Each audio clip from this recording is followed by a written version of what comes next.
Welcome to the Echo Oscar Delta podcast, where we talk to Navy EOD techs and hear the stories that they want to share.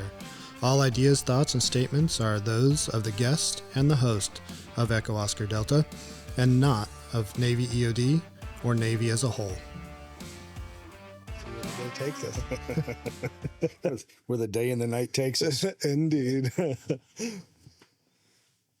All right, today we have Henry Ace Thrift with us. Did 30 years, started out enlisted, ended up as an officer. As we were talking just before this, may have come up and down along the way, you know. Ended up as a lieutenant commander, so that's a good win. Deployed 9 times all over UCOM, CENTCOM, and PACOM. Appreciate you sitting down. No, I appreciate you having me.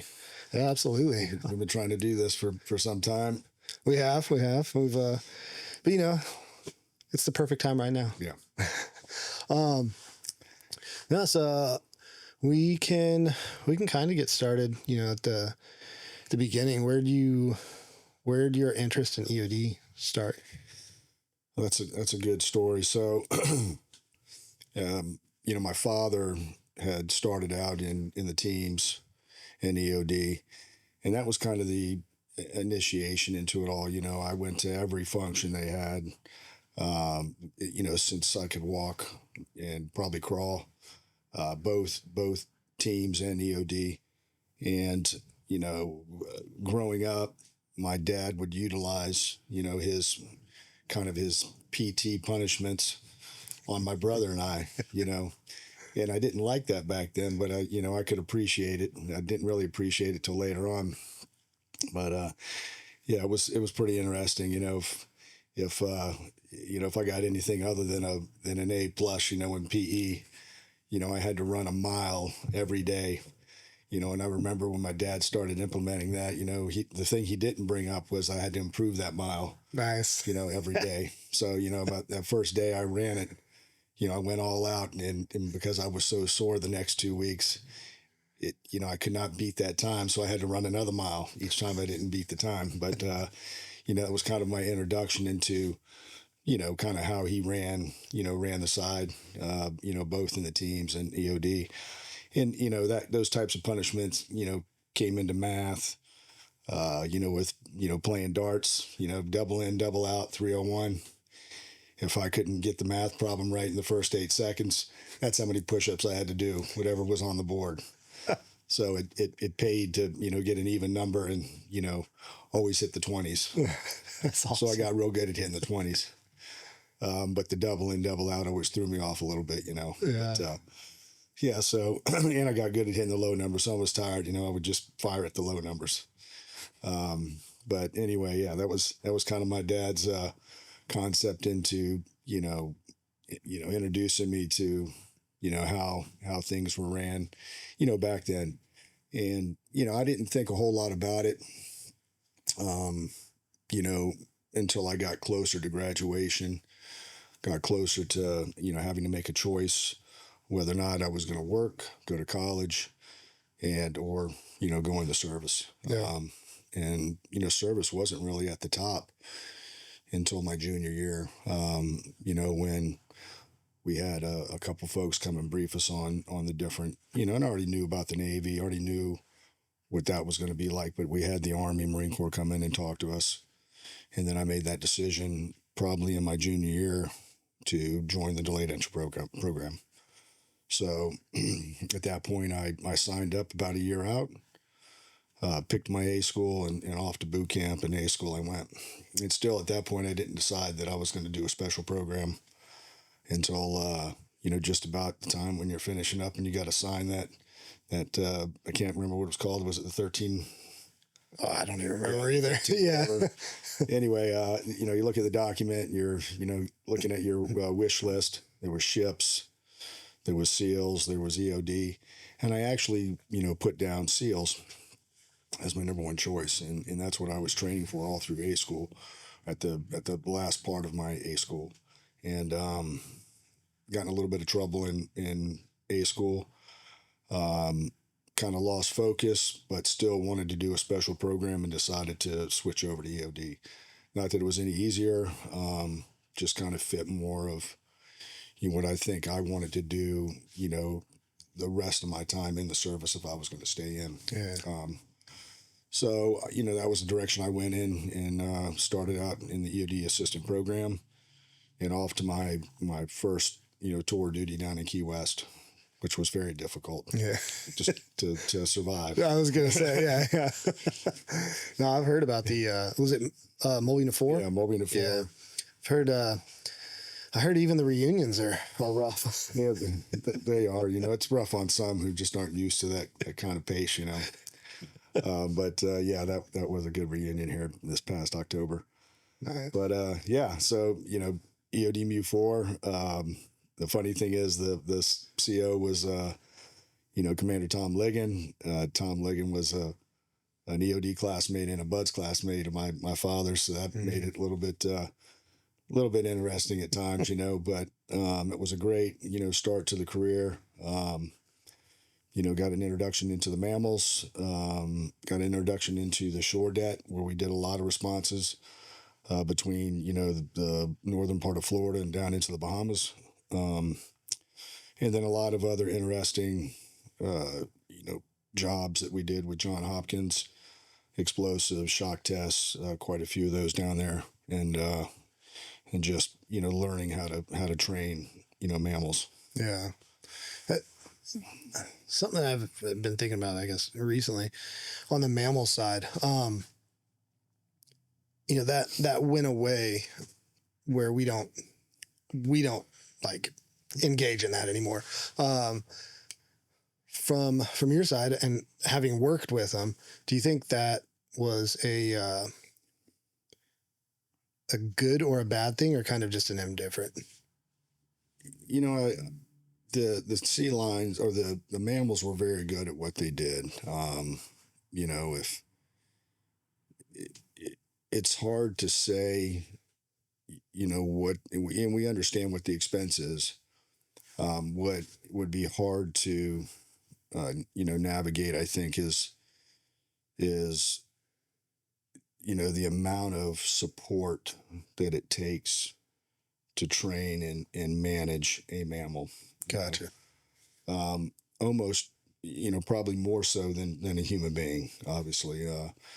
You've got a couple vets on staff, just like, medical personnel. So on top of the medical personnel, you would have to have several vets on staff that have specialties in working with underwater mammals. A lot of the same concepts, though.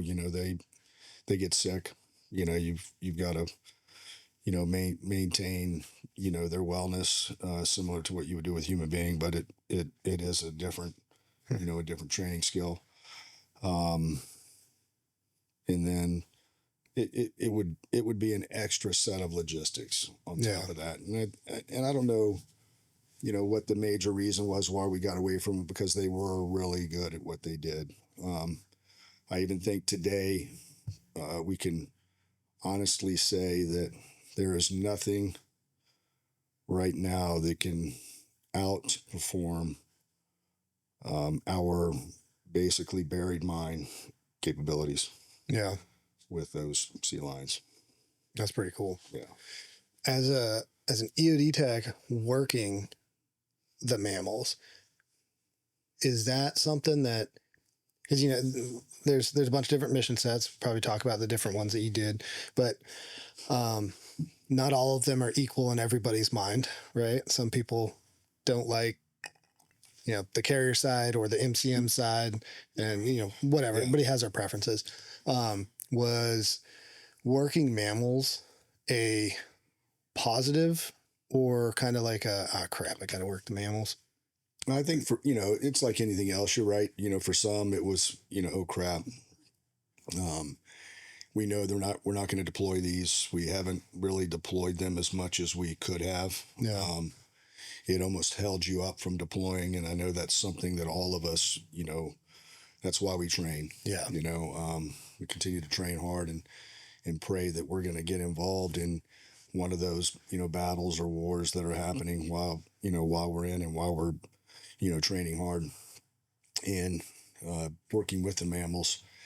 They were held back. Yeah. From several of the little battles that were going on, because of the logistics. Gotcha. Yeah.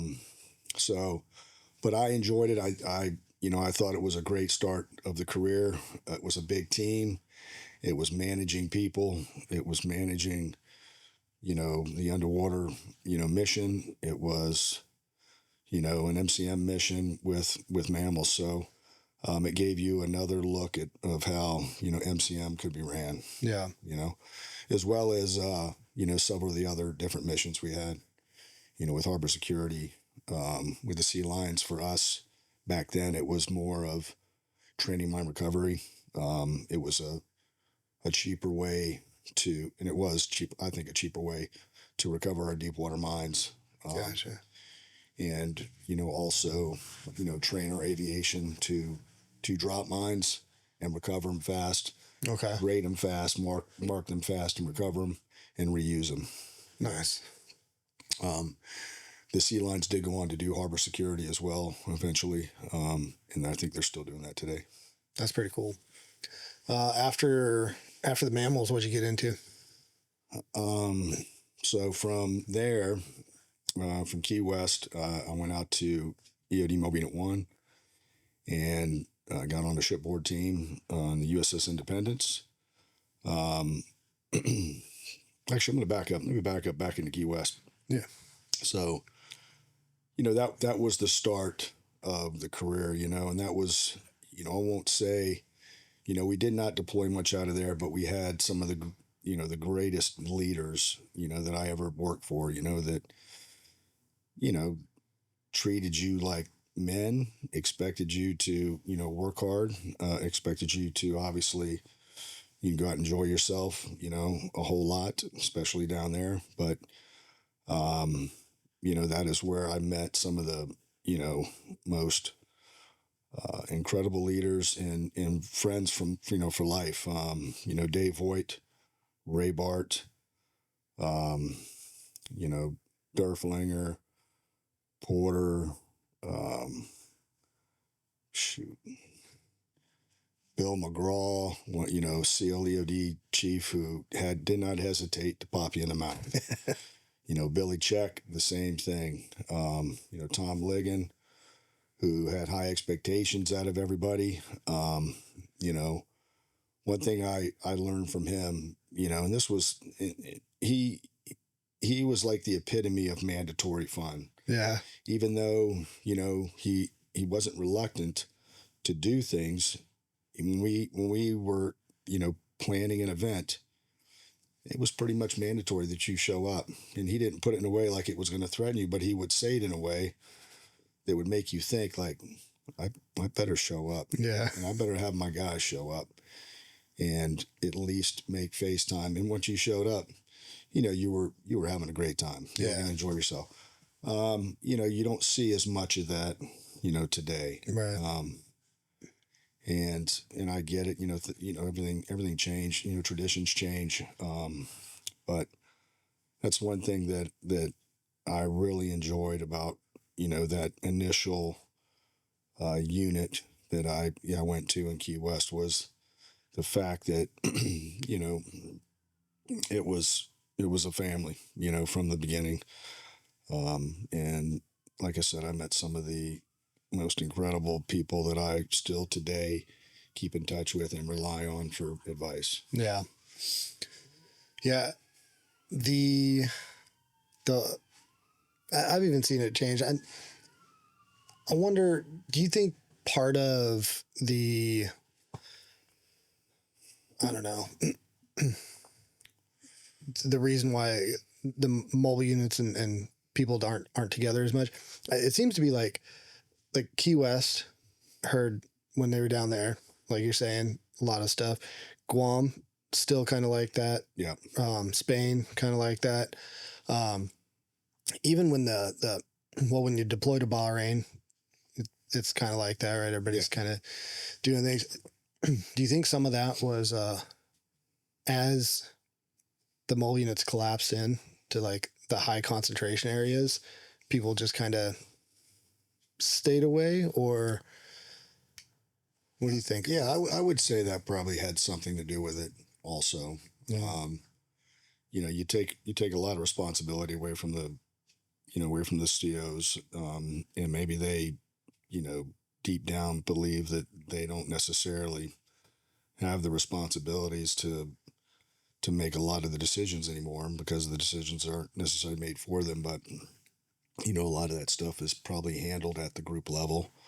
So you tend to, maybe tend to not rely on, your unit to initiate different things. Yeah. I will say, coming back in the service, on the government side, which I am now, and working for EOD Group 2, under Commodore Haywood.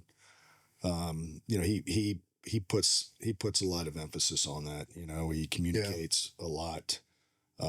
We've had a lot of conversations on tradition, even with the top four, at the group, and they seem very receptive, and are looking for ideas, to get the units, more involved with one another.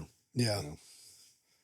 And I don't know if it's, if anybody sees it, from the deck plate level, but I'm witnessing it, and we've had some, good discussions, even evolved around the heritage rooms, that Right. we've stood up.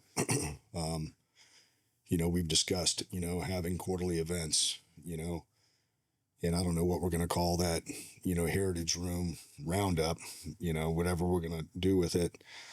But we've discussed, about having a unit, ending up at that heritage room at the end with some potlucks, but having that day be a training day, a competitive day, Yeah. between the units, or maybe a competitive couple days involved with, some long weekends.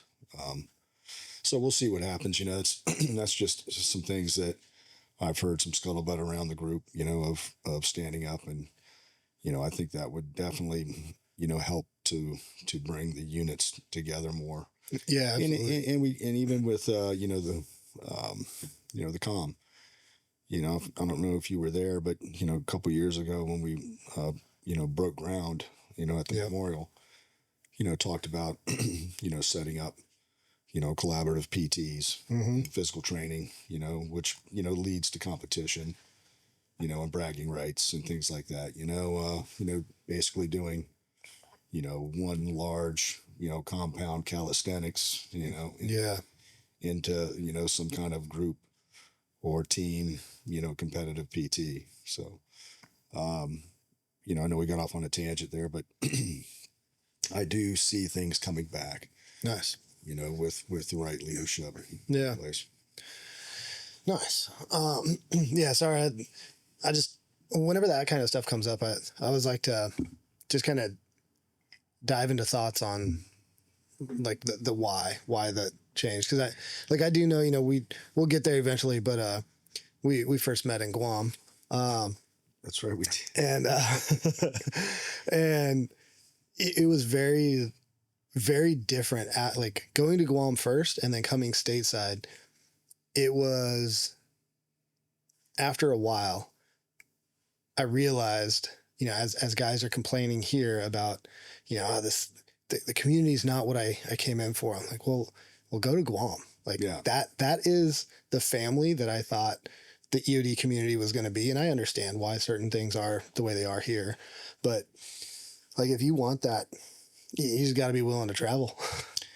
You're right. If you want to have that type of family, collaborative unit, collapsed within itself, the overseas units do it best. Yeah. No doubt about it. They have all the functions. They are self, self, reliable, for the most part.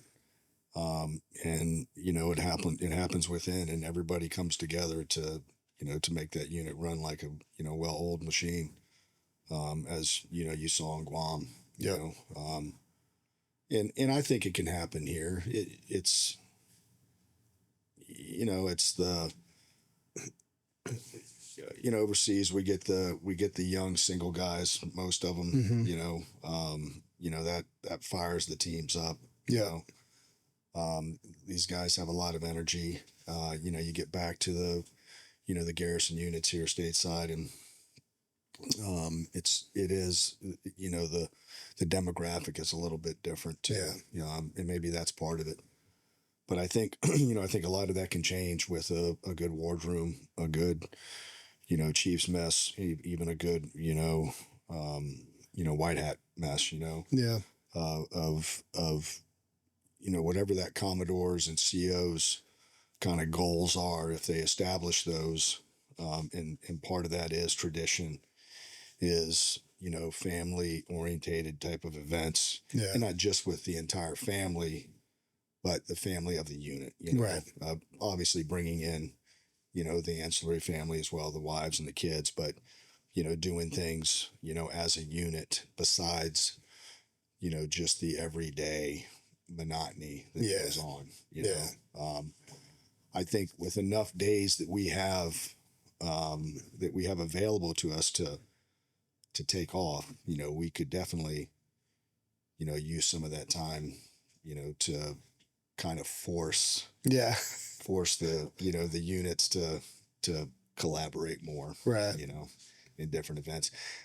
The family event we had this year was one of the best we've had. Yeah. And I do think it had a lot to do with, the top tech. right. The units had to be involved with that. But I think they wanted to be involved as well. And it brought a much bigger, crowd than we had in the past. And I know this because I've put the food out, from the association, and there was, we ran out of food. Yeah, we did. We've never ran out of food before. And I get the same amount every year. And, it was amazing to see the amount of, families coming up to support that. Yeah. So. Nah, that was good. Going back into, Mobile Unit 4 and then out of there. So it didn't really deploy much out of there, but, any stories that you can share without massive edits? Yeah, that was the heyday, and Yeah. Oh shoot,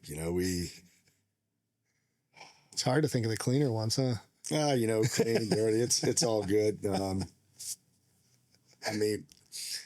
best spring breaks in the world, no doubt about it. 4 months out of the year, Tom Ligon knew that we were going to be a mess. Yeah.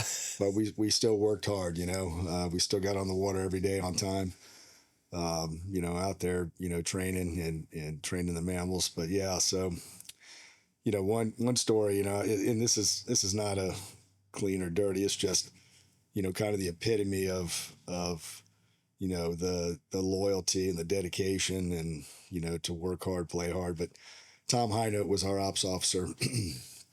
He's still around. He's in, I think he's Steenhatchee, Florida now. I'm hoping to get him down at the next EOD MU4 reunion in 2026. But he came to me and he says, "Ace, I want to do the, I was a swimmer." He goes, "I want to do the round the island swim, and I want you to do it with me." And I said, "I'll do it with you." It's awesome. And, that was like 4 months out. And I see him swimming, like doing 4, 5, 6, 7 mile swims every day. And I'm like, oh my God, I need to get out there and train. And it was somewhere around 4th of July, it wasn't on 4th of July, but it was somewhere around there. And I remember, like looking at my watch at 2:30 in the morning. I'm like, "Buster, Stancil, I got to do the swim tomorrow morning. We got to find a canoe. You're supposed to be my guy paddling." So Buster and I run around. We find an old canoe. We put it on his car. We drag it. We get down to the starting spot down there by I think it was close to the southernmost point.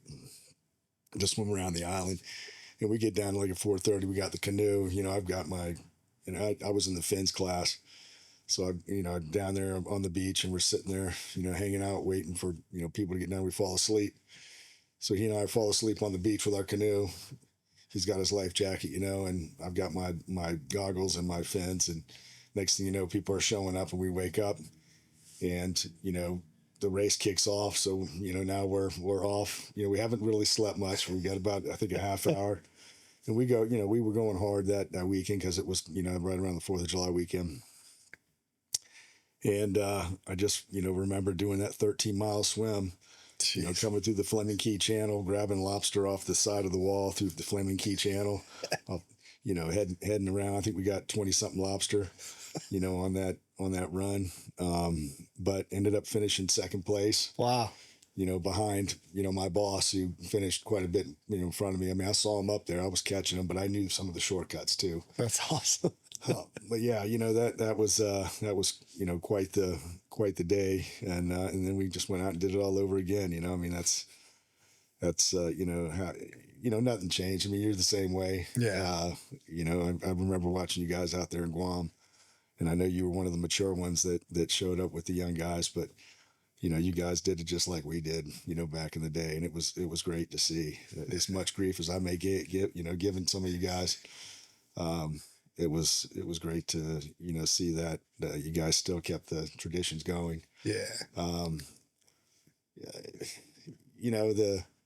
There's so many great stories. Eric Pettis and Randy Hetzel, flipped upside down in the boat fishing one night. Out there, we lost track of them. We had to go. Coast Guard finally recovered them, and we had to go out and recover the boat. They were out all night, avoiding sharks. That's terrible. I'm going to go ahead and tell this story. But, I'm not going to give any names of this one but some people will obviously know. When I went over to Dead Key West, it was every man for himself. Yeah. We'd anchor the boat.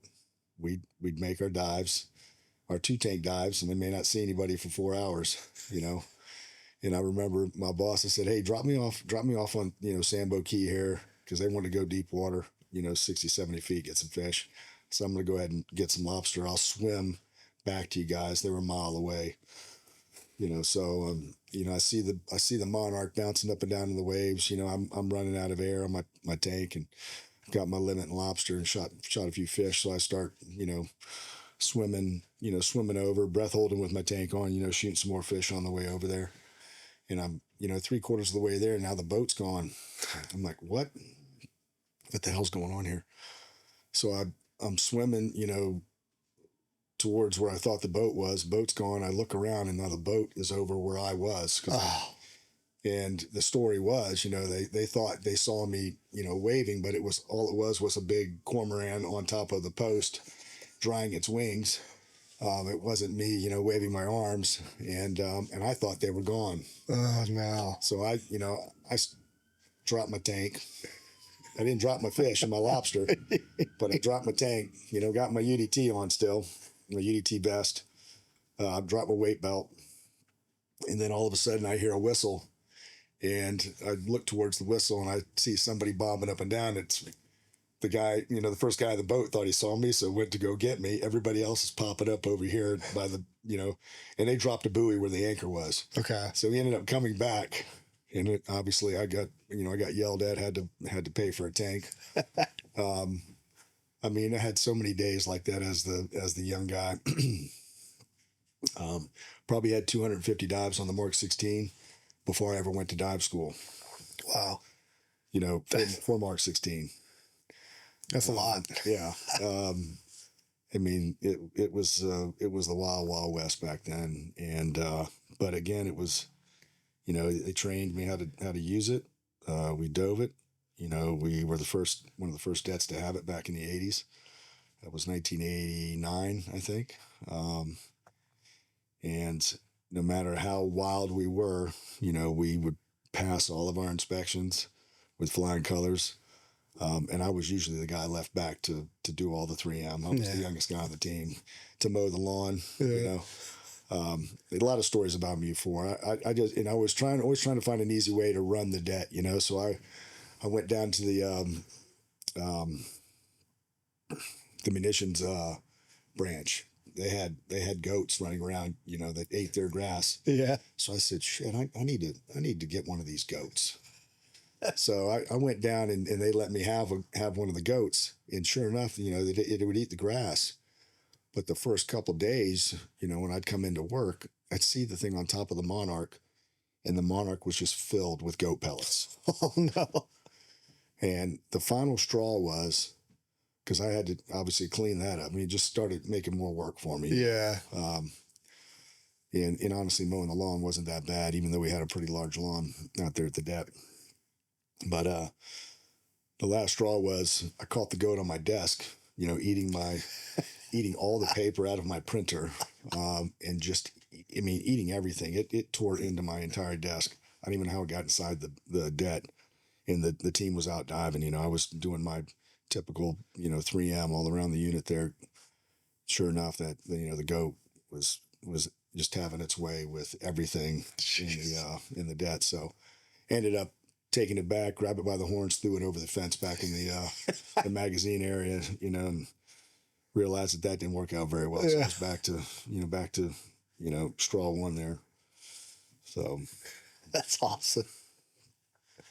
But you can imagine having Dave Voigt down in Key West and Ray Bart and all these guys, and we were bouncers. We had two great nights in the week at Rick's where we would win, the 9 gallons of beer on Wednesday and Thursday night. One night was volleyball, never got beat, so we'd win 9 gallons of beer. And then one night was push-up night. And Pat Wade, was our number one push-up guy. But when Pat wasn't there, I had to fill in for him. And Pat never lost. In the few times that I got to do it, I didn't lose either. But one time was during spring break. And there was a couple muscle heads down there, and I knew I wasn't going to beat them on the push-ups. And I knew that if I went first, I would probably be forgotten about. So, I would, go ahead and relinquish, the push-up to, first to the, one of the spring breakers down there. And then I would do my push-ups and clap twice, Yeah. Clap twice with my shirt off, and we'd still end up winning the 9 gallons of beer. So That's awesome. that was our cheap way of getting our buzz with our our normal guys down there. So Wednesday and Thursday night, we'd win our 18 gallons of beer. That's legit. And drink for free. So, but yeah. That's awesome. So we can go round and round about Key West and Moby Unit 4, but it was the it was the stepping stone of my career. Could have very well lost my career down there. Got busted a couple times down there. That was all alcohol related. That was that there's one good story I'll tell about the Three Amigos. So it was myself and Buster and one other guy I won't mention. He's not in anymore, but he's been out a long time. But we went out to San Diego for our mammal training school, and it was a brand new Thunderbird rent-a-car. And I went and asked the chief for the keys. I was the junior guy, but he gave me the keys one morning, and we started drinking and screaming all the way down to Ensenada with the Thunderbird. The three of us, and we get down there, and the very first night we stayed the night down there. Very first night, we get in a scrap with a couple other special operations guys, because they were making fun of this diver down there with UDTs, and he wasn't with us, but we felt bad for him. Yeah. And they put us and put myself and the other spec op guy in the same car, and we just started going at it in the car. I remember them getting us to jail, and the SEAL, as he was, they were strapping him in. I don't know what happened, but I turned and he was back out the door, gone. They never caught him. They locked me to the chair and then put me and my buddy Buster, who was in another car, in the cell for the next 8 hours. Yeah. And we got out and went back to the bar, and hung out and mellowed out a little bit. But the next day going back, I might be mixing stories because we were down there a couple times, but the next day going back, we got in a car accident on the way back. We were doing about 80 miles an hour, came over the hill, car on the way, rolled a bunch of times. And after we were done rolling, I was the only one in the car. Oh no. Buster had fallen out. The other guy had been slung forward a ways, and it just so happened that was the Takati Ensenada bicycle race. Oh. So 2 ambulances were on the way up. So I found the other guy that was unconscious. I'm sitting on him and I'm about to slap him a few times to try to wake him up, but he's bleeding out of his nose. His legs kind of bent a little bit. Doesn't look very well, They tackle me off of him and end up life flighting him back to, UCSD, San Diego. Buster and I get put in another ambulance and we're heading up in the ambulance. They didn't life flight us. We were fine. A little sore, obviously, and bleeding a few places, but we get to the hospital and we're able to go see, the other guy. And, we were down in Ensenada. So you remember the chair they put you in and feed you the tequila and they pop you on the head a couple times, and whistle and shake your head all over the place. Well, we go to see, the other guy who was unconscious. I guess he hears us. He sits straight up in the bed. He's unconscious and says, "Give me a shot, bitch." And then falls back down. And I just remember Buster and I looking at each other, and we were trying not to die laughing because we knew that our lives were coming, our careers were coming to an end soon. But luckily we made it through all that. We had to pay for the car, had to take a loan out on a car I never saw again. I think a Spanish family was probably living in it at that point because they went down to recover it the next day. It wasn't there. Yeah. So, but yeah, that Key West was a very interesting and like I said, the start of just a fraternity that would never go away. Yeah. Yeah. That's awesome. There's something about times that don't go perfect that bond you for life with people. Oh yeah. That's awesome. So yeah, after moving to 4, where'd you end up going next? So I had a brief, kind of a brief run at Bud's. Okay. Didn't work out. So you were a 5331. Yeah, I was a 5331 in Key West. Okay. And it was it was an apprenticeship program. So right. it was a program that was for E4s and below. Yeah. Some E4s, with waivers could finish school. Okay. If that's something they elected to do or requested. But I was an E1 when I went through. Made it, or E2, made it, down to Key West as my 31 time. Spent almost 5 years down there. Oh wow! So then I went to Bud's, a little bit of delay there, and then from there, it was time to go back to EOD school. So I went back to Maryland, where I was supposed to start EOD school in Maryland because I had been out so long. They wanted me to go back through Corps. Oh really? Corps at that time now was moved from Maryland down to Eglin. Okay. So that was 1990. I believe that was 1991. And ended up going back down there for Corps. I didn't go back to dive school, but went back to Eglin for Corps. And that's where I picked back up with, some of the other 31s that were down in Key West. Greg Hirrells or Rob McHugh, Jeff Gunn, Todd Biggs, Cornelius, Frank Mars, Eric Dalton, so many guys, and a lot of them got out early, but one guy I didn't mention in my 31 class who stayed in, almost as long, actually, almost as long as I did. Maybe he did stay in as long as I did. Was Woody Carr. Yeah. Yeah. So Woody and I were in the same 31 class. Nice. Mark Burlington. But yeah, tech school was a lot of fun. I mean, you probably had, great times, memories in EOD school. Oh yeah. Times that I'll never forget. some stories I'll never tell.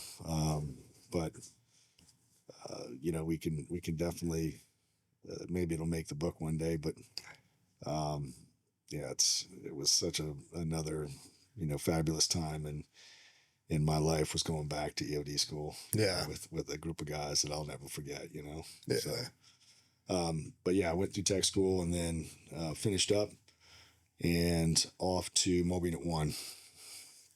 We had mammals out there too, but I don't know if it wasn't really my choice where I went, but they put me on a shipboard team. And during my first month and a half there was a gentleman that was in Guam with one of the teams who had to come back home for some reason. So they flew me immediately out to Guam. Okay. To meet up with that MCM team out there. And that's when they had just moved over from Philippines because of Mount Pinatubo. And they were in that Quonset hut. That was the only building on the property. Really? In Guam. Was the dome one? Was the dome Quonset? Really? Yeah. And it was funny, because the SEAL unit that was in Guam, or Philippines also moved. And they had first dibs on land, and they gave that land up to be where they were at. Really? Yeah. Interesting. So having that larger quay wall, and they elected to be over there. I think, I heard rumors they regretted it. I don't know if that. I mean, you can look at the property and know that we had the best property by far in Guam. Yeah. At that point. But that was my Mobile Unit. My Mobile Unit 1 tour in Hawaii took me to Guam, where I did a 6-month deployment. And we just did a lot of, mill to mills with, the Thais, Korea, Australia. We ended up being in Australia over a month because it was 2 hurricanes that were coming through that would not allow us to get back to Guam. Oh, wow. So the 10 days turned into 30 something days. And that, just turned out to be an incredible, time of just, again, training with the Australians, doing a lot of shooting, exercise dugong, a lot of, mine pouncing, a lot of diving, but also a lot of just, time to enjoy, another experience. Yeah. And let's see, that team I had, a lot of incredible leaders, Pat Oberly, Bird Harris, Bud Sturm, Fred Flinchball, who's no longer with us, Zach Von Zach, I think I mentioned Bud Sturm, Ben Wiggins, who, was our LPO. We had no chief. It was just all E5s and 2 E6s. Nice. Yeah. So we were just running amok. That's awesome. That's where I met Tom Rebus for the first time. Tom, teamed up with us and went over to, I think it was Thailand? Korea. Oh, Malaysia. We went to Malaysia for a Minex on the Malaysian MCMs. Nice. So, we were sitting on an island in Langkawi, I think. And, just riding mopeds, diving in the just nastiest water. Mud was 12 foot deep. We were still able to find mines, but oof, it was quite the experience there. We had a couple near death experiences. Probably my first karaoke over there too. And dysentery, also. So got it all. Yeah, got it all. Lost about 25 pounds, which back then I couldn't afford to lose weight. But yeah, that was another experience I'll never forget. Nice. Yeah, I think I've heard like Europe is kind of like it too, because there's so many different countries that you can go do exercises with, and just the people are good to work with. But Asia's like it's so big. Yeah. There's so much variety in things you can do, whether it's going to some of those like Philippines, Cambodia, Thailand, whatever, and there's all kind of ordnance and stuff, so you can do some demo and all that, or Australia, and you've got some like guys that are actually know what they're doing and have equipment and training and just fun to work with and awesome different training area. Like it's a cool place. You bring up a great point. The training, the training everywhere was never bad. You go to places like, Thailand and Malaysia where they did not have, the capabilities that we had, but they could, utilize the equipment they had so well. And you're right, there was a lot of real life ordnance that you can go out and deal with and play with. And working with the Australians, like the Guam, and the UK and everybody else. I mean, they were extremely experienced. They had money to train. They trained well, and they did things a little bit differently than we did. We learned another way of operating. Right. And that was always a great experience to learn as much from them as they learned from us. Yeah. But yeah, those were some of the greatest times. So yeah, I came back from that deployment, and ended up doing a short deployment on the USS Independence. Okay. Aircraft carrier out of Japan.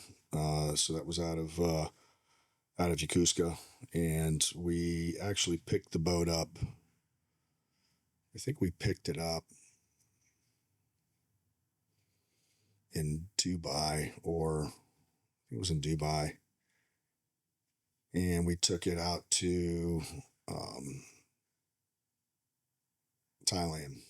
So we did basically a trip out to Thailand, the Philippines, and again, another great experience. Did some mill to mill, not much in Thailand, but we did some work in Dubai, a little bit in Thailand. I think we put some guys in the Philippines, but because it was a short deployment, we were back in Yokosuka. We spent about another 3 weeks to a month in Yokosuka before we came back. Okay. But yeah, that was another great experience, and it was post Gulf War, so we did send some individuals into Kuwait to do some beach clearing. Okay. Out there.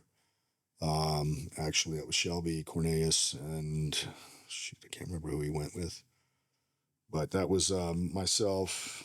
John Almskog was our 5331. Shelby Cornelius. Mark Aslan was our OIC. Mark Bond was one of our chiefs, and Ron Mendenhall was another one of our chiefs. So we had a small 5-man team. Yeah. 6-man team. 2 chiefs OIC and basically, three worker bees. So, nice. That's Mendenhall. He ended up being a master chief, right? I think Ron did end up becoming a master chief, but there's Tim Mendenhall was a master chief also. I think. And then you may remember Rob Mendenhall. Rob actually relieved me as the director of training at 2-1. Okay. And then Mike Peterson relieved me in Guam, I believe. Yeah. If I remember correctly. So this was a couple of years ago. Yeah. Yeah. I do want to, we'll tell that one good story about, we'll go back to Guam real quick. We're not actually in Guam yet. If we run out of time, I'll go ahead and tell that story right now. So, had a bunch of young guys, and some more mature young guys like Duran here who showed up. And, believe it or not, Duran was a beast, was a PT beast, reminded me of a couple of us back in the day.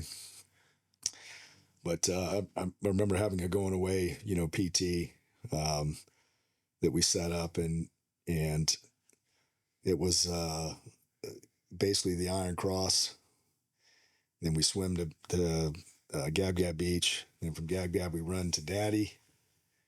a long way. It was a 3 mile run to Daddy, whatever way we took, and then it was another whatever mile swim it was to the war beach towards not is it Janzi's or Janzi's, yeah. Janzi's, and then a little mile run to Janzi's, and then a breakfast buffet. About a 3 hour, 3.5. That was a while.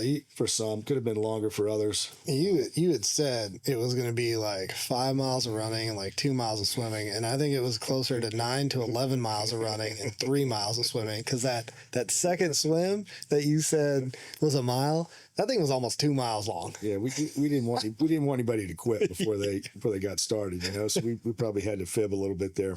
It was awesome. But bless Jerron's heart. Jerron got out at the out of the water at Gab Gab there, getting ready to start the Daddy beach run, and he was dropping all his kit off, and I'm like, what, Jerron, what are you doing? I mean, I know you're not a quitter. I probably wasn't that nice about it, but he said, what do you mean? I said, well, if you don't finish with your gear, you're just disqualified. I know you don't want that. I mean, you're a pipe hitter. You could possibly win this whole thing. And I probably said it in some other words, but Jerron grabbed his shit. He didn't have any water with him. He didn't bring the water with him because he planned on drinking water out of the truck, and it was against the rules to drink any of the water on the side of the road. So Jerron finished that race without drinking any water, which I was very impressed. He doesn't, I think I've told him that once or twice over the years since we've gotten back together, but I was very impressed. I appreciate that. I was kind of an idiot back then. Too stubborn to realize I shouldn't do certain things. But we had water with some of the ambulances on the side of the road, but that was only for, the folks that weren't competing. But I knew Jerron was a competitor. That was a good time. So we finished up. Let's see, what kind of great stories at Mobian at One? There's always one or two out there. We had again so many great things going on out there too. I do remember one beer under the tree. We're at the training unit there at Mobian at One, which is right across from the Air Force enlisted club at Pearl Harbor. And we finish up drinking over there, and we grab plastic bags and we swim across the West Lock to Pearl Harbor from West Lock. We side stroke over there, put our clothes in, we're all naked. We put our clothes in a plastic bag, and we get to the other side and security is over there waiting on us. So we just go ahead and get back in the water and swim back across and land somewhere in the bushes where they, obviously can't find us. And, awesome. Get our clothes back on and, sneak back to the other side. But, yeah, that was a good time. But yes, Mobian One was another, great place, with, great leadership. Demetropolis, Greg Wheelock was one of our XOs. Glenn Allen, moved into an XO spot out there, kind of closed the unit down. Yeah, we had just like we talked about, a lot of great traditions out there, a lot of beer under the tree. Yeah. With some other Hawaiian traditions of how cooking pig and nice, under the ground and wrapped in banana leaves and all that good stuff. So yeah, volleyball, beer under the tree. Which I know we've attempted to bring that butt back, the beer under the tree, and we will. I think obviously finishing this podcast, we might even go ahead and set up a butt for next week. Yeah, maybe 2 weeks from now. We need to pick that back up here at the group. But anyway, yeah, Mobian at One, another incredible time in my life, no doubt about it. And we'll probably hear that'll probably continue to be the theme, throughout this. It never, I won't say it ever got better. It never, ever got worse. It just progressed, Yeah. No, that's awesome. Mobian at One, because it started out in Hawaii and then eventually moved to what's it called? Point Loma, right? Yep. But you need, speaking of beer in the tree, you need a. Oh yeah, I'll take a refill. So having a little bit of extra time, it's probably better. Now we picked the right time of day, right time of year. Yeah. It's a good festive month to be down here, during Christmas. Mm-hmm. So absolutely. Yeah.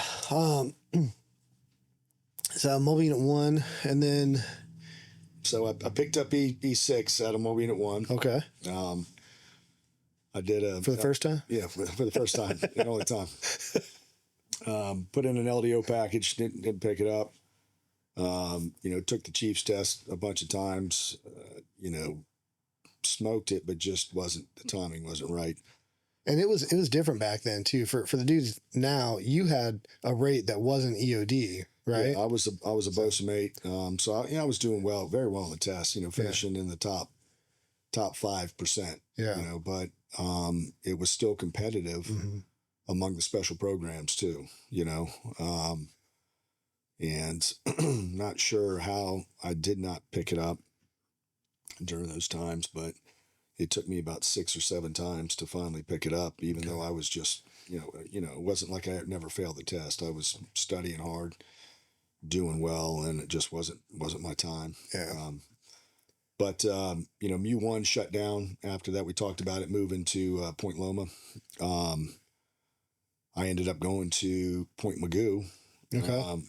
Though we did have Dev Group come out and PT some guys.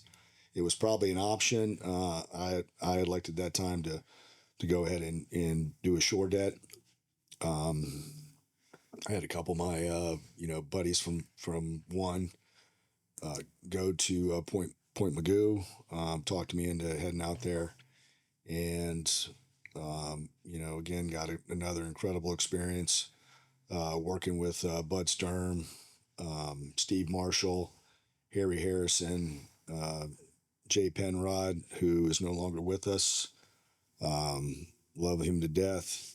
Bill Stalzer, no longer with us.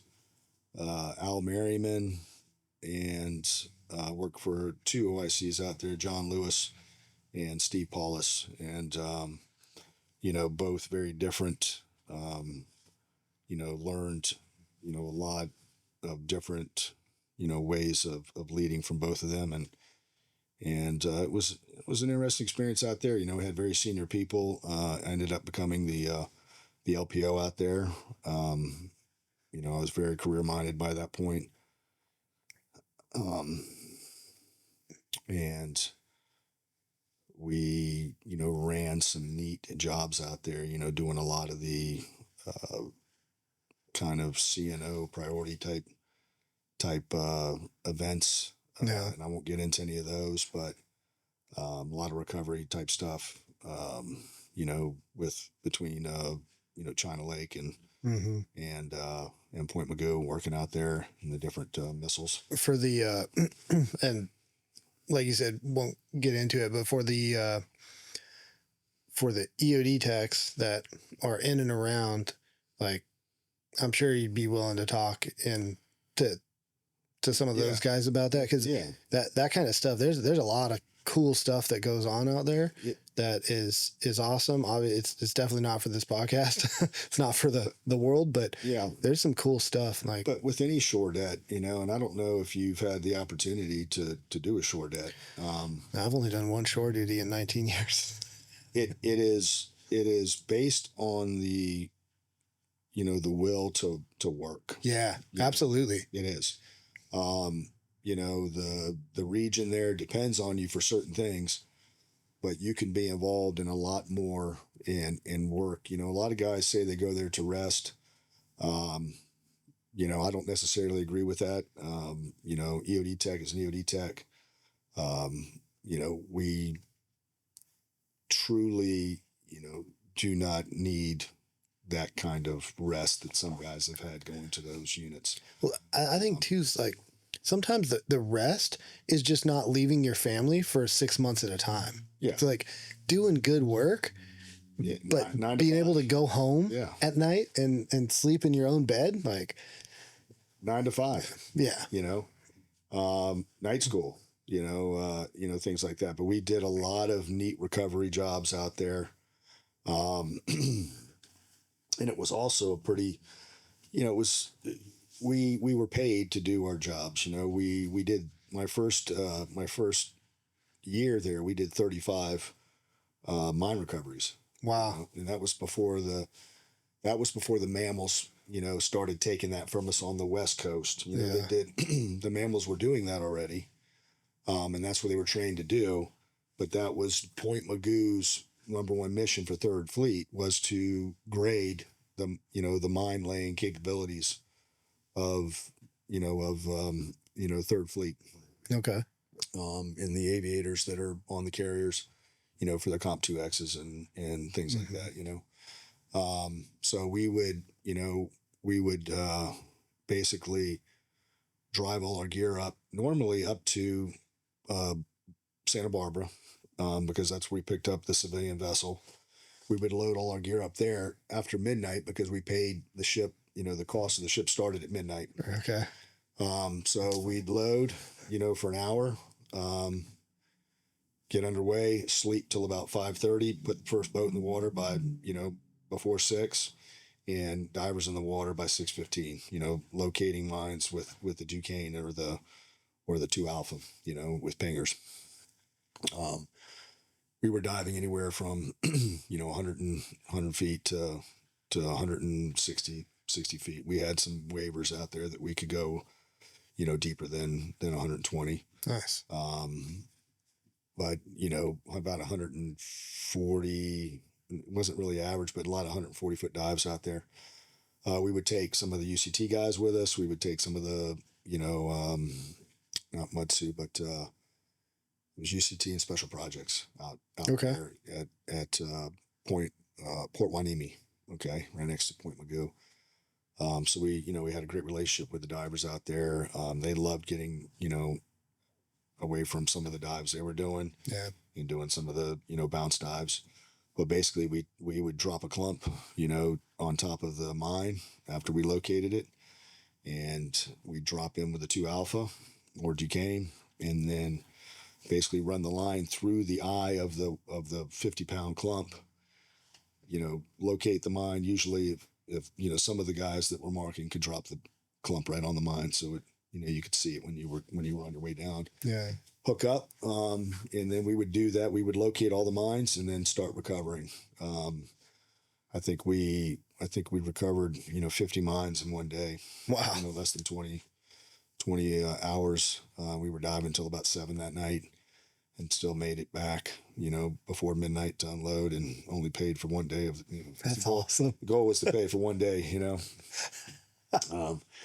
But once basically you take the A-frame or the A crane of the ship, plumb, and then mark and grade that spot, and those spots we'd send that back to the fleet to basically grade the aviation unit. Gotcha. Yeah. Um, What years was that? that was 1994. Okay. Was the first year. I got there in July. And like I said, we did about 35 mine X's. Nice. And then that was a 3-year tour. It died off, on the following years, and we were giving up some of those to the mammals. Okay. Until we turned everything over to the mammal program, out of San Diego, and they were doing most of the mine X's off of Clemente at that point now. Gotcha. So it was a closer, flight. Yeah. So yeah, that that was one of the better missions. I mean, it was a lot of diving, a lot of hard, really a lot of hard work. When you're bounce diving all day, in the surf all day. Mm-hmm. And it's not hard. It wears on you, but it was fun. It was worth. It made you feel like you had a full day of getting your butt kicked. Yeah. So.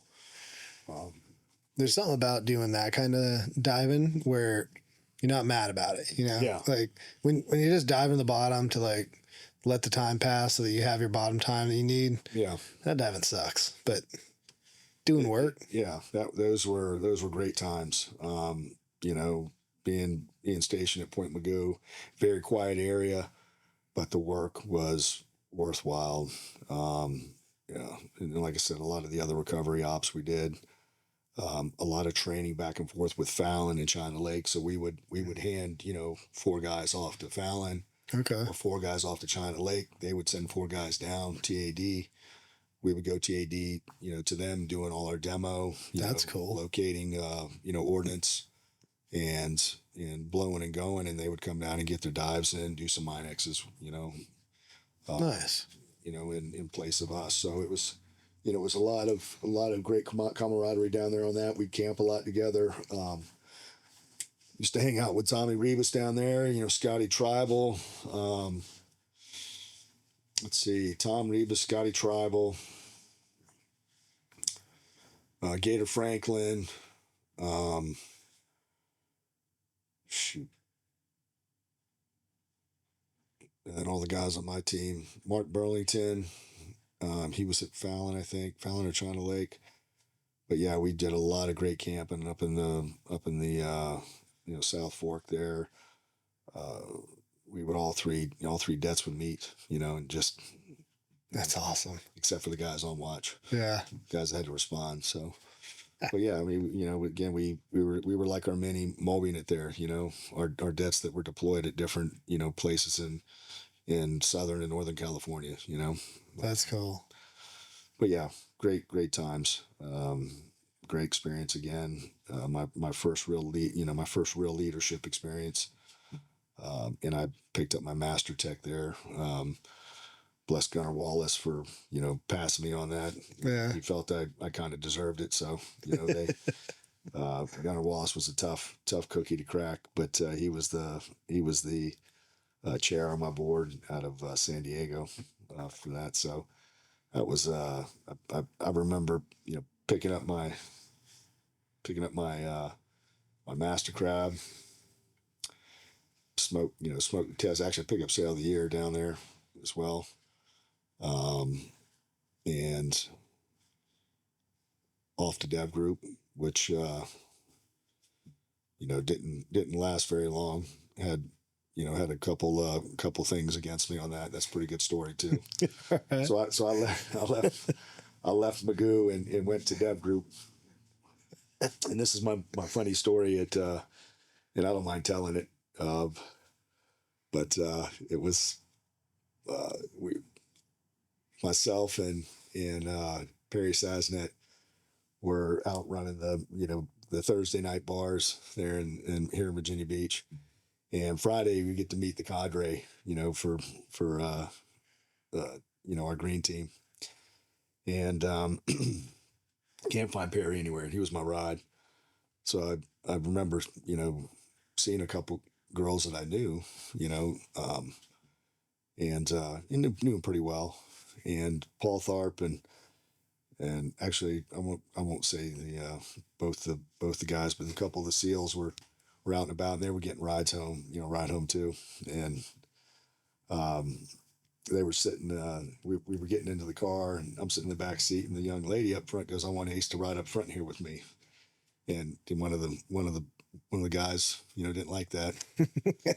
And I remember getting out of the back seat. He gets out of the front seat and shoulder, checks me, and get in the front seat, and they're messing with me all the way out to my house on my ride home. And again, we're meeting the cadre the next morning, and so we're finally make it home, after these guys messing with me the whole time while I'm in the front seat.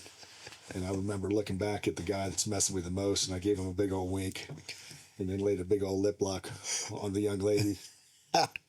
And the next morning, we meet the cadre, and there he is, the LPO of the cadre. Oh, no. So it made it very difficult for me. Yeah, I bet. But but all things said, I had a hard time. I wasn't the greatest shot. Yeah. And had some bad days, in green team, and nobody's fault but my own. But not without having a couple rough days at the on the cave and ladder. Yeah. Oh, that's awesome. Yeah. So that was my point, Mugu, my short-lived times at Dam Neck. And then off to Moby at 8, you know, where my my career aspirations started really taking off. Sorry, one quick question, because you mentioned that a little bit earlier, and I haven't really asked this much up to this point, but as I've done more and more podcasts, like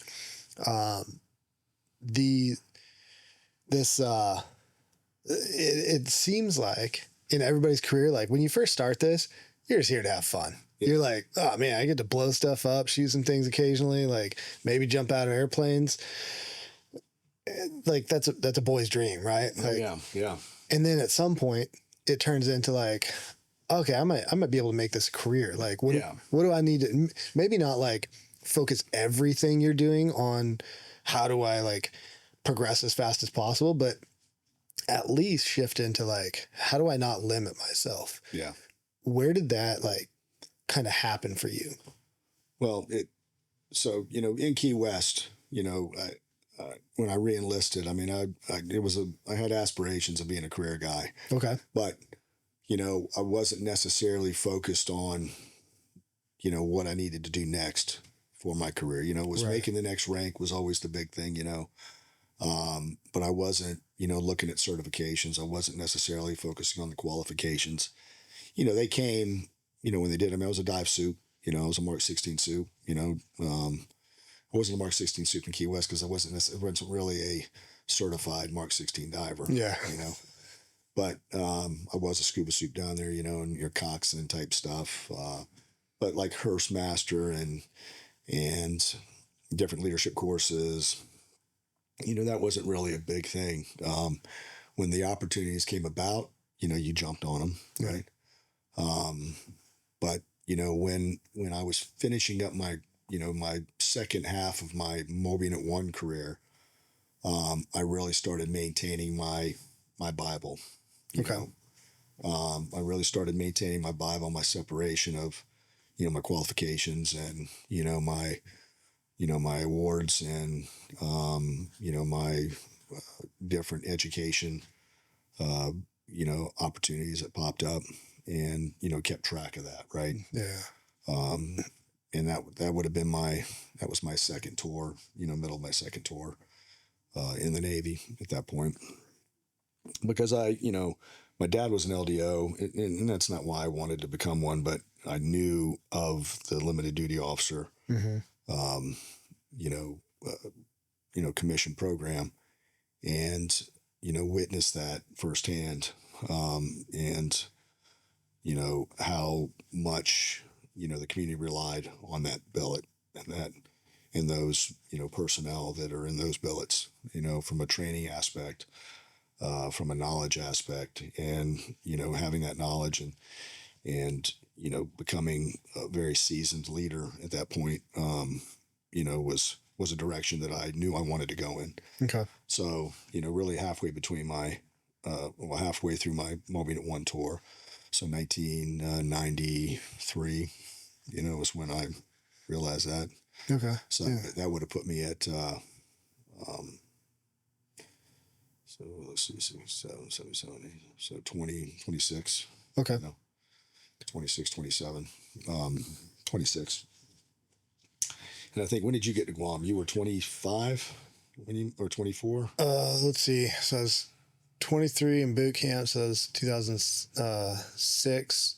Got to Guam in 2009. So I was 26. 26. Yeah.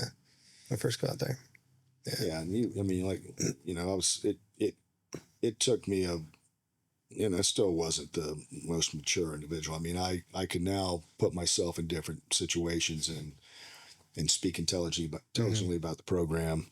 I've been on different teams, been to different mobile units, had different missions, and was becoming very comfortable being an EOD tech. Yeah. And I wasn't one of the best EOD techs, but, I was not afraid to say no to a job. Right. I never reluctantly put myself in a position. I was always, part of my problem is I was always jumping into things, feet first, Yeah. just ready to go,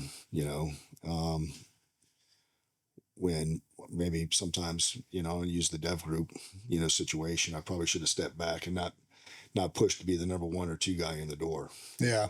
Probably number three or four guy in the door to watch the pros do it. Mm-hmm. We've been doing it for a long time, right? But you know, if it wasn't a life or death situation, I was always fine to put myself up front, and be the, accountable individual, running the side. Yeah. Never had a problem doing that. But, Point Mugu, again, several leadership positions there. Was moving out with the career.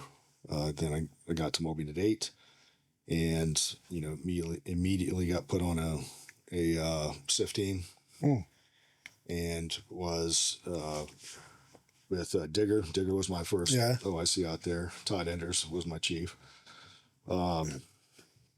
Johnny Detweiler, Chuck Pasquale, Steve Shaper. I think that was our entire platoon or detachment back then, on our first SIF team. And then, if I remember correctly, Chuck and Steve Shaper went over to the NSW Unit 1, or no, Unit 2, or which one was in, is it Unit 10 or Unit 2 in Germany? NSW Unit. But, the rest of us were over at Charlie Company. So we were out of Italy, deployed to Germany, and, split our team up between NSW and Charlie Company, and had, again, some worked for some wonderful people out there. You can't go wrong working for a guy like Digger and Todd. Yeah. Todd and I were, both headstrong. My first meeting with Todd was at the training unit. Yeah. So we hadn't teamed up yet. He just got to Moby at 8 after I did, flew out to meet us at the training unit. And that was interesting because, funny story, I liked a young lady out there in Italy, and getting ready to leave on this trip to Virginia Beach to start training at 2-2, and we finish up a movie. We're walking back, and a couple military guys, come out of one of the bars there and think I'm Italian at the time. A little chilly out, I had a sweater on. And lo and behold, it didn't work out very well. They grabbed her, tried to drag her with them, and then I took care of everything pretty quick. And I remember, whenever we got security, I said, "Hey, there's a few guys laying out here. They attacked us, but it didn't look like they attacked us when they came out. So I had to go to the police station there and give a story, and then I went and flew out the next day. Well, Bracky was the CO and at the time, or no, Bracky was the XO at the time, and I was getting summoned to come back and go to mast because of this, and I told Todd, I'm like, I'm not signing this report yet, because all I did was defend myself and this young lady. And the other three guys ended up going to mast, and I was supposed to go fly back and go to mast. And the third guy that went to mast wasn't with those other two guys. Oh, really? He was just kind of not innocent bystander, because he was, he was involved a little bit. But he said, yes, this Italian guy was protecting her. We were out of line. And at that point, everything got swept away. But I remember telling Todd, I said, I'll fly back, but I'm going straight to Carabinieri, and I'm gonna report these three guys for attacking this young lady. And I don't think the rest of the Navy wants that. Yeah. So anyway, that was that was my first meeting with Todd, and then we hit it off from there. So Nice. but yeah, we had a great 4 months back in the States, doing the labs and going through training in different different trainings. We were hard, working out every day, training hard, and had really great time while we were back at T2. Yeah. Yeah, it was another fantastic time. No complaints there. And then we get back to Italy, and we have to go through pre-Sephardic. Oh, really? Yeah. So so we're up in pre-Sephardic, and it's one of those one of those like 6 week trips up in Germany before we got to go back and deploy up there. And the reason it was 6 weeks because we were up there for a 5-day weekend. Okay. So we decided to go to Prague, and there was a marathon in Prague going on at the time. So, me and Johnny Detweiler and Just decided to do it. and Digger and Rob Gandolfo, who was one of the Army, captains at Charlie Company. We're legit laughing about the marathon, like, oh yeah, let's do it. Yeah, we'll do it. We'll do it. And like 4 days in, we've been running hard till daylight, and we're like, oh, hey, the marathon's happening today. Oh shoot, let's go get our running shorts on, and we come back and sign up and we do it. That's awesome. So Johnny and I take off running like sub 7-minute miles for like half marathon, and then I die out. And then Digger catches me. Digger warned us about how to handle the marathon. But Digger and I didn't see Rob Gandolfo, but Digger catches up with me, and then about mile marker 20, 21, Johnny Detweiler's coming out of the woods with a Foster beer can in his hand. I think he was just using the head or something. And then we just stumble the next, not stumble because our bodies are killing us. Drink the beer, and then Digger and myself and Johnny Detweiler finish the Prague Marathon together. And then that was the last week we were in pre-Sephardic, so we went back to Charlie Company to finish off our final exam, which was a stress event. Yeah. And I don't remember who took first, second, or third, but Johnny Detweiler, myself, and Digger took top 3. Nice. With our knees swelled up like basketballs. That's awesome. But yeah, it was again great time. Not a lot of real operations out of there. We had a couple, a couple of the big events up there that we could talk about offline. But a lot of neat operations. Yeah. We weren't really in war at the time. Went down to Kosovo doing some of the RSOF stuff with Charlie Company, shared with NAVSOF in the compound down there in Kosovo during the reintegration of the Serbs. Yeah. That was interesting times, different. And so did a few pumps out of there. And, the career really started taking off, picked up Sail of the Year. And that helped. I commissioned out of there. Yeah. And, moved on from there. So I will say, I had my first team out of there was Digger, Todd, Shaper, Johnny Detweiler, Chuck Squally. And then the next deployment, it was myself, Johnny, I think Joey O'Toole, Dale Rock, and Jeff Scott. Jeff Scott did a tour in EOD and got out, but he was the OIC. And then the next one was Danny Parsons, myself, Kip Keltner. Jeff Scott was the OIC again. He ended up staying in Germany for 3 deployments because we were short on officers. But Nice. yeah, Joey O'Toole is no longer with us, but shoot, I can't remember everybody that was on that team, but Danny Parsons, myself, Kip Keltner, again, great events. We did some great mill to mills up there. Went out, to work with the Guam. That was great times over in Poland, doing some of the big exercises. Yeah.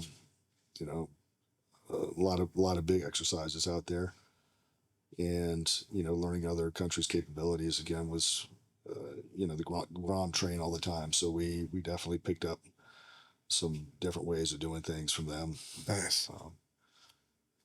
And finished that tour in 2000. And then from there went on to Knife and Fork School out of Pensacola. Nice. Yeah. I got to take a quick pee break really quick. Yeah, sorry, before I rudely interrupted us and had to go Oh, no. restroom. Knife and Fork School. So you had said you'd applied for LDO a few times, didn't get it, and then finally ended up picking it up. That's a great story there out of Moby and 8, picking it up. So myself and I think Stanton and Enders picked it up on the same year. I think Stanton and Enders were both warrants. I picked up LDO. And the reason it's a funny story, I don't know if you remember going to the NSOF, one of the NSOF galas, and there was a bunch of baby Ruths all over the tables. I don't remember You don't that. remember that? Maybe that was the year I missed. That was the year that Ronnie Jackson, the congressman out of Texas. Yeah. Yep. Out of Texas. He was our doc. Okay. Yes. Moby 8. I was there actually. I don't remember the baby Ruths. No, they were on all the tables. I think Hammer or Renault put them on there, but. Can I tell that story? You can tell it. Absolutely. Oh, yes. Oh, Todd Enders. So Marty Beck was the XO at the time. Morneau was the CO out at 8. And, Doc Jackson was our DMO at the time. And Todd decided to play a big joke on actually it was Twix. It wasn't Baby Ruth, it was Twix. Okay. Baby was probably too big. But Todd Enders just stuffs a couple Twix up his butt, And, this time of year, it was fairly warm out there in Italy, and our AC never worked that great in the, we were at there upstairs. And Doc Jackson, tells Todd, hey, drop the drawers, we got to do the old finger wave at your age. And, sure enough, as he drops his drawers, he's got one Twix running down his leg right now, and the other one's starting to come out. And Doc Jackson starts running down the hall, complaining to Marty Beck. And if you know Marty Beck, Marty Beck is a very, matter of fact, not even a little bit angry, most of the time. But you knew where you stood with him. And he looks at Doc Jackson like, hey Doc, I've got really important things I'm freaking dealing with here, Get down there and handle it, will you? Jesus, But he says it in, another tone of voice. So Doc walks down there, decides to put a couple, suppositories up there in Todd's way there, and that's all she wrote. But yeah, that was that story followed us for a long time. Todd and Doc Jackson there, and that NSOF gala. I can't remember which one it was. I thought it was at the Grain, downtown at the either Hilton or Marriott there. It was, yeah, because that was 2 years ago. Because I missed last year. But okay. But yeah, that was hilarious. And then obviously off to Knife and Fork School from there. Not a whole lot. Just went through Knife and Fork. Enjoyed Pensacola, and then off to Moby 11 from there, up in Washington State. And that was quite the ride. Moby 11, not having, we didn't have, soft supporting teams up there. We were riding ships. We had MCM. but the towers went down, Yeah. while I was there. And we were in line to get underway already. When the towers went down, we had to pack up and kick off the Comp 2X early. And I think we skipped the JTFX. I don't know, or maybe we combined them. I can't remember at this point. But we were on the ship a month later, and a month after that, we were on our way into Afghanistan. Really?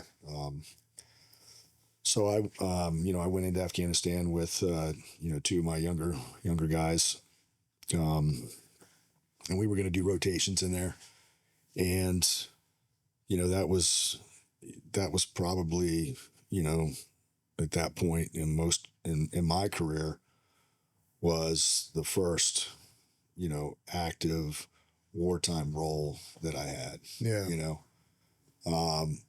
I was around for several of them, but just either post or pre, missing the opportunities. Mm-hmm. It was frustrating, but it wasn't enough to, enough to frustrate me to get out. Right. I was around in the Reagan years, and I'm going to, give some insight to that, where you trained very hard, to prepare for, like Bob Brush once said, train till you never get it wrong. Yeah. Not till you get it right, until you never get it wrong. There's a lot to be said for that. And to get to that point, that's Michael Jordan, that's LeBron, that's, some of the greatest athletes in the world, where you shoot till you don't miss anymore, right? Till it's 100%. Now you can't account for every situation, right? But you can pretty much, be able to actively make a decision in any situation very quickly, when you train that hard. And the only way that we're going to be prepared for the next war is to make sure that we keep people in and recognize this as a legitimate job. Mm-hmm. Again, it goes back to the family, making things, fun. Right. I'll just say it. Yeah. Absolutely. Making it fun, because that's, that's the world that we live in. We want to enjoy, what we do. We want to enjoy the people we work with. Yes. Are we going to be frustrated if we miss the opportunity to go to war? We will. But in the Reagan years, we didn't have a war. Yeah. And we weren't bitching about it, because we didn't even know we were missing. Right. Right. Some of the Vietnam guys did, some of the guys who went down to South America probably had some skirmishes and realized but most of us, we didn't know we were missing. Right. But now that we've gone to war for that many years, I don't really want to go back to war. I want to enjoy this job and train very hard. So when that next big one comes, we will be prepared. Yeah. If we don't do a better job of keeping guys in, or, I don't know what the problem is. We've got, guys who do think like we do, and want to continue their careers. Right. You got the Padmores, right?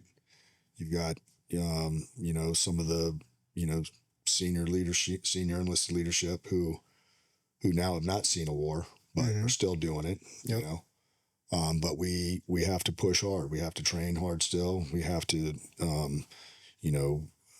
get creative with that training, not in a way that is just to keep the guys busy, but creative in a way that is going to meet the next battle.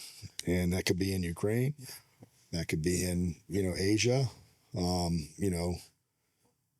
There's plenty of things to think about, and plenty of training scenarios that we can build, and when I say scenarios, not just a 4-hour problem, but, putting ourselves, into that environment for a couple of weeks, not just to go to a school, but you know what? Let me go out to Guam and train. Let me go out to, let me go to Tinian. Let me go to somewhere in Africa and do a joint training event. Let's budget for things like that. Right. As part of our OFRP. Yeah, I think I've shifted a little bit of my view, because I thought it was, as I was coming up, I thought it was everybody wanted to go to war, right? And that's why people were getting out, because they didn't go to war. And well, I think we all do join because that's the ultimate test, right? People get out because most people get out because they do deployments and they still don't feel like EOD techs. And what I mean by that is, talk about your career, right?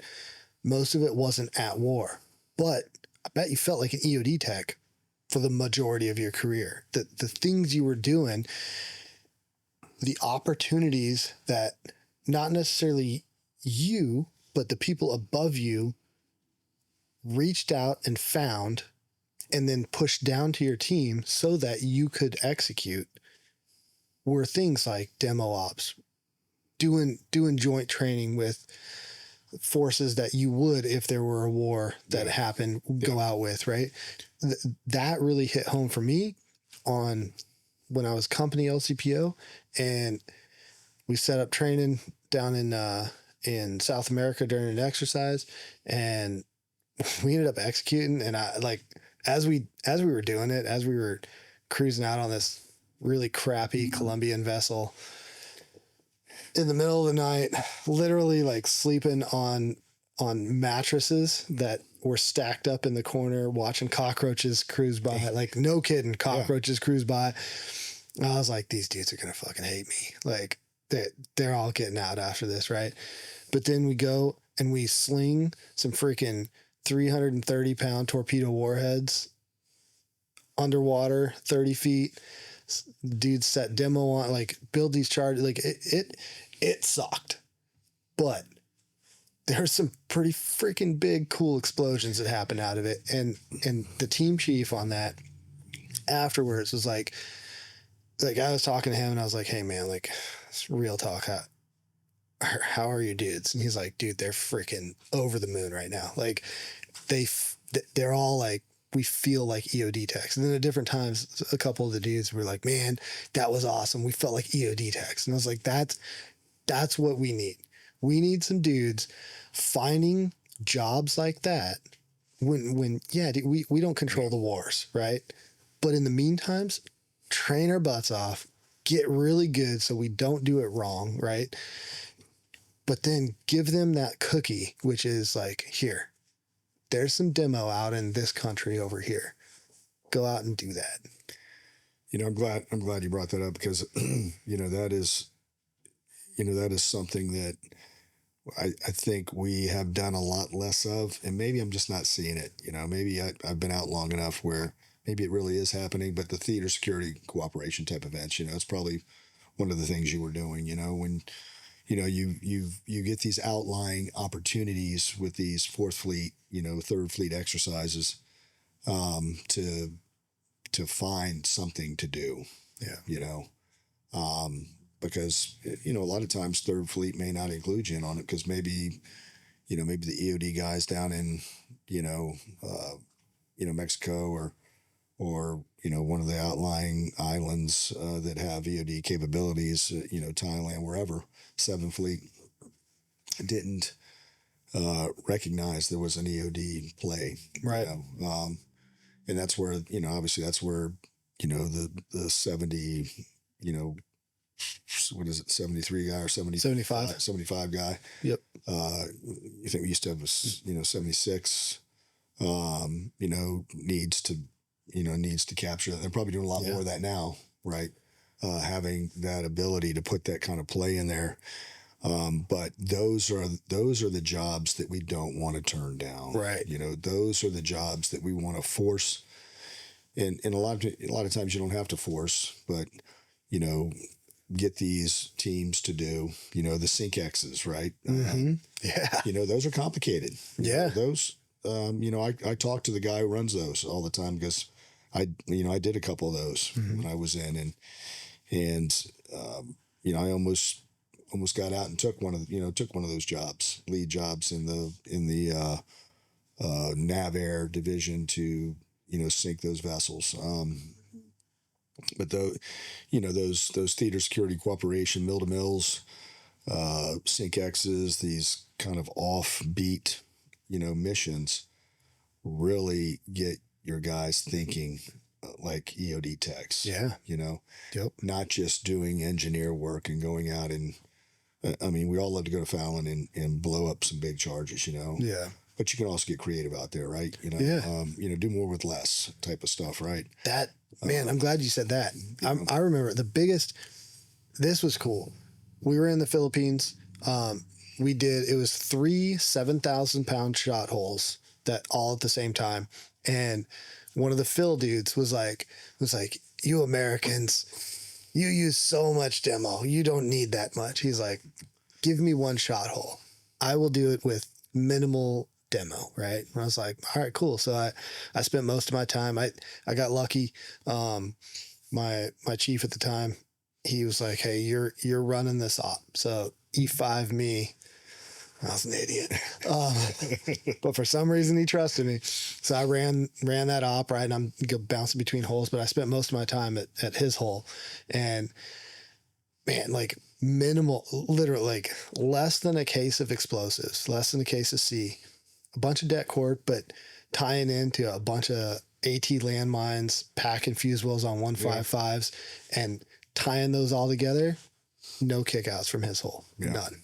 Like you come away and like, I feel like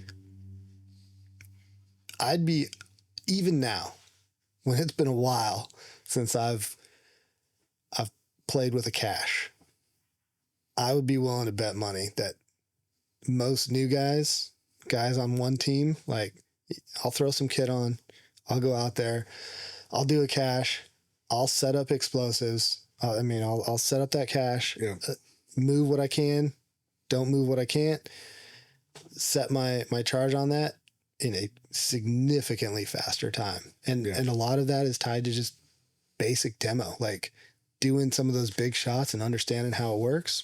Yep. Basic demo, you know, pubs work, you know, always helps, you know, understanding what you can move. Yep. You know, understanding the type of fuses you're going to find in, you know, in all your ordnance, right? I mean, you don't have to know every fuse, but you know, more or less, you know, when you have a bomb fuse, you know, you're going to possibly have this type of fusing, you know, projectiles, this type of fusing. And then obviously you have your dispense munitions were a little bit scarier, you know, for the most part. But yeah, you're right. I mean, it's, you have to be comfortable with your decisions. If you're not, rely on your team. If you can't rely on your team, rely on your research, you know. And obviously logistics and how much explosives you have. We've all run into that. Yeah.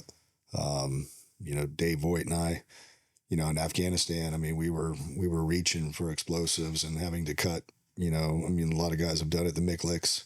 Yeah. You know, we had to cut those apart to utilize those. We've had to, you know, strategically place the rockets in different configurations, you know, opposite of each other with the least amount of explosives. And we ran into a lot of mistakes. We learned a lot about what we shouldn't do. Yeah. You know, on some of that, you know, long days of demo and you know, in Afghanistan, you know, I'll, yeah, it brings back some wild times. You know, we every day while we were in Afghanistan, you know, we went out and clearing caches because the, you know, the soft guys were finding them and sending that off to us to take care of, right? And you had to be, it was quick turnaround. You know, they find it, you got to get somebody out there on it because once they see, you know, U.S. forces or Allied forces, near that, they're going to go back and start doing something with it. Yep. Whether they booby trap it or, take it, they're going to do something with it. So it was very quick turnarounds. It determined the time we would go out and take care of it. Sometimes very early morning, sometimes even earlier morning, and sometimes the caches were so large that we weren't going to make it back, to eat, make it back to shower, make it back to, and we very rarely showered in that, 45 days to 2 months we were out there. Yeah.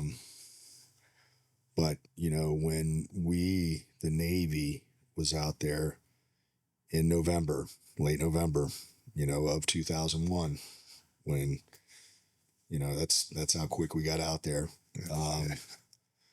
And it was interesting, once we got into Fifth Fleet, we had the opportunity to go dive in Bahrain. And I told, Larry Sell and John Little, who were going into Bahrain with me.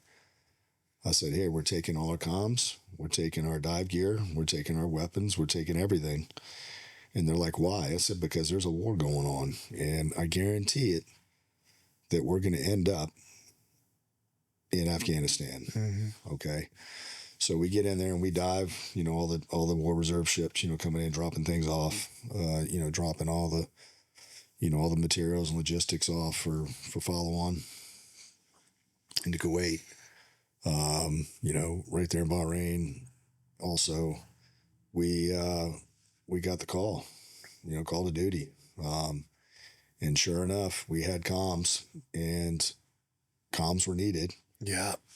We had our weapons, and they're like, well, guess what?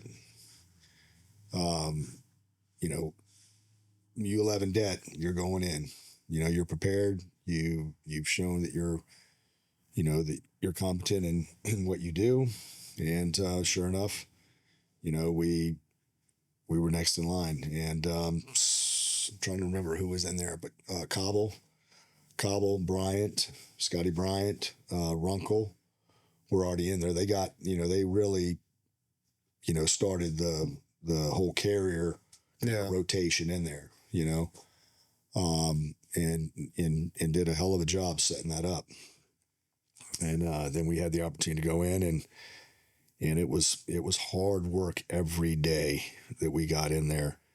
And the days we weren't out on the, heading out the gate to take care of a cache, we were cleaning up, the end of the runway there in Afghanistan.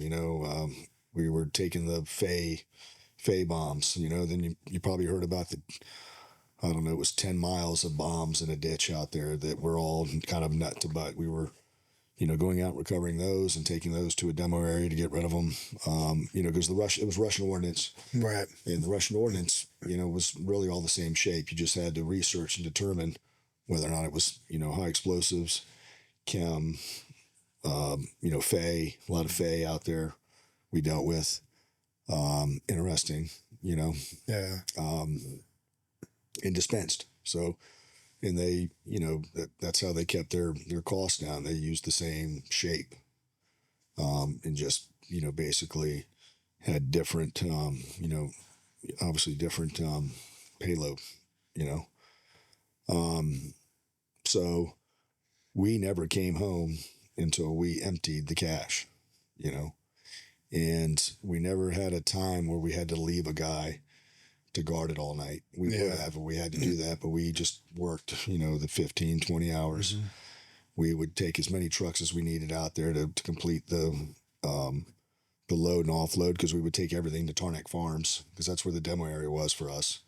You probably heard Tarnak Farm was the training area out there where the Taliban training area. And we would do our demo outside of that area, and did more demo, pretty much every day. Never had a major safety issue. We had some interesting things happen. Yeah. Because we had lack of demo. We had some missiles kind of take off in a direction that could have gone bad. Yeah. But, we learned our lesson, cleaned things up. But we never, you know, would go back to a cache unless either we had a guard on it or we just didn't go back because we cleaned it out. Right. So, and where I'm going with that is we left. Yeah. You know, some of us left. The Army took over. It wasn't that way. You know, and they had great operators out there, just different leadership. Yep.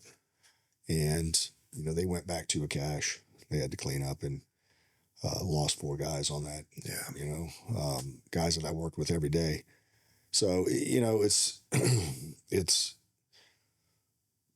and you know me, you know, again, you know, train hard, work hard, get the job done. You understand the possibilities of what can go bad. And if you have control over it, if you have control over that situation, well, that's not how you're going to die today. Right. You know, you may die today some other way, but you're not going to die that way. Yeah. You know, so interesting times, you know, and that was my first real time at war. You know, I mean, I'd already been in forever. You know, I was a seasoned EOD tech, but I was not a seasoned guy in those situations. You know, finally seeing the ordnance that we trained on, in at school and other areas around the world. You know, but yeah, that was quite the experience, no doubt. Well, that was the first half of the episode with Ace Thrift. We sat down for about 4 hours. 2 hours into it, figured break this episode up. I know sometimes the 3-hour episodes can get a little long, so I wanted to break this one up into 2. Look for about 2 weeks from now, the second half of the episode to come out. And I appreciate everybody listening.